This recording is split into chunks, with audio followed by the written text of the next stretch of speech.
Umar the Series atau nama lainnya Farouk Umar adalah sebuah drama Arab bertemakan sejarah yang ditayangkan pada tahun 2012. Kisah biografi 30 episod ini dihasilkan berdasarkan kisah Umar ibnu Al-Khattab radhiyallahu anhu, khalifah kedua dalam kalangan Khulafa Ar-Rasyidin. Siri ini memaparkan peristiwa-peristiwa kehidupan dari zaman pra-Islam hingga peristiwa pembunuhannya. Umar radhiyallahu anhu merupakan salah satu sumber inspirasi umat Islam ketika itu untuk berjuang menegakkan syiar Islam.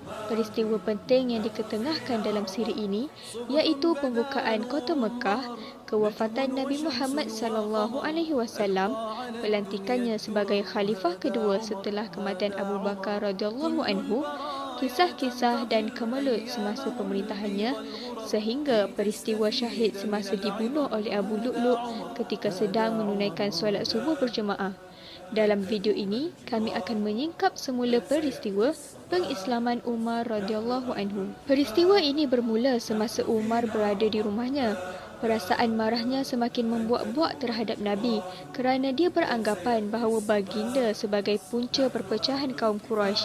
Dia kemudian segera mengambil pedangnya untuk membunuh Nabi. Dalam perjalanan, dia bertemu dengan seorang Quraisy yang bertanya arah tujuannya kerana dia begitu tergesa-gesa sambil membawa senjata. Umar menjelaskan bahawa dia akan membunuh Nabi dan mengakhiri perkara itu untuk selama-lamanya. Bangsawan Quraisy itu mengatakan bahawa kedua-dua saudara perempuan Umar, Fatimah binti Al-Khattab dan saudara iparnya, Sa'id bin Zaid bin Am, telah menjadi Muslim. Umar begitu marah dan berpatah balik. Di rumah adik Saidina Umar, Khabbab sedang mengajarkan Al-Quran kepada pasangan suami isteri itu dalam keadaan semua pintu tertutup. Umar meminta supaya pintu dibuka. Mendengarkan keadaan itu, Khabbab segera menyembunyikan diri dari Umar. Dalam keadaan kelam kabut tersebut, lembaran-lembaran yang tertulis ayat Al-Quran telah tertinggal di luar. Apabila adiknya membuka pintu, Umar dengan kejam memukul mereka berdua dan berhenti setelah menyedari darah yang mengalir dari wajah Fatimah. Umar ternampak lembaran-lembaran yang tertulis ayat suci Al-Quran yang ditinggalkan oleh Khabbab dalam keadaan tergesa-gesa tadi. Beliau meminta kepada adiknya untuk melihat apa yang tertulis di lembaran tersebut. Dia jelas terharu lalu menyatakan persetujuannya terhadap potongan ayat Al-Quran iaitu Allah layak disembah. Mendengarkan kata-kata itu, Khabbab keluar dari persembunyiannya dan berkata, "Wahai Umar, aku menyampaikan berita gembira kepadamu. Rasulullah SAW telah berdoa, Ya Allah, pilihlah antara Umar atau Abu Jahal yang engkau lebih suka untuk menguatkan Islam. Nampaknya doa baginda telah diperkenankan untuk dirimu." Selepas itu, Umar telah pergi bertemu Rasulullah SAW dan memeluk Islam pada pagi Jumaat. Setelah memeluk Islam, Rasulullah SAW memberi gelaran kepada Umar Al-Khattab iaitu Al-Faruq kerana dapat membezakan antara perkara yang benar dan sebaliknya. Pengislaman Umar memberikan pukulan hebat kepada semangat orang-orang musyrikin.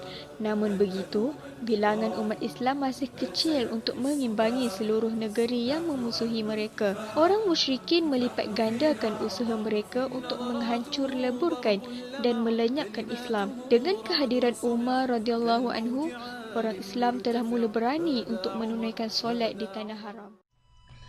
Menerusi plot pengislaman Umar, penonton dapat merasai bibit emosional yang diselitkan semasa babak penganiayaan Umar terhadap adik ipar dan adik perempuannya, penerimaannya terhadap keesaan Tuhan serta lafaz syahadah yang diucapkan di hadapan para sahabat dan Nabi Muhammad SAW. Selain itu, perubahan watak Umar dari salah satu penentang dasar Islam yang paling kuat menjadi salah satu penegak kebangkitan Islam turut menyentuh hati para penonton. Kesan penerimaan pengislamannya oleh para pembesar di Mekah dan orang Quraisy juga dilakukan dengan baik. هذا فتى قريش ومصارع وفارس وسفيرها ولسانها إذا نافر. Siri biografi Khalifah Umar ibnu Al-Khattab ini digarap dengan baik dan mudah difahami, bermula dari zaman kecilnya sehingga peristiwa pembunuhannya. Tambahan pula, penghasilan drama ini membuktikan bahawa umat Islam mampu menghasilkan sebuah karya dokumentari tokoh-tokoh Islam dan mencapai hasil yang memuaskan dan dapat dirasai oleh penonton. Peristiwa pengislaman Umar memberi impak mendalam terhadap seluruh penduduk Mekah pada masa itu. Peribadi Umar yang tidak buta dengan jawatan dan ganjaran dunia serta kefahamannya yang mantap dan menyeluruh tentang agama wajar dijadikan keutamaan. Ketegasannya telah membuka mata sebahagian daripada mereka untuk berdiri teguh memperjuangkan Islam sekaligus menarik minat sebilangan besar penduduk Mekah untuk memeluk Islam biarpun diancam oleh para pembesar Quraisy. Umar radhiyallahu anhu yang dahulunya teguh menentang dakwah Nabi Muhammad sallallahu alaihi wasallam berubah sepenuhnya sebagai penyokong setia dakwah Nabi. Peristiwa pengislamannya merupakan pembuka dan pengukuh dakwah Nabi ketika itu kerana pengaruhnya yang besar pada zaman itu.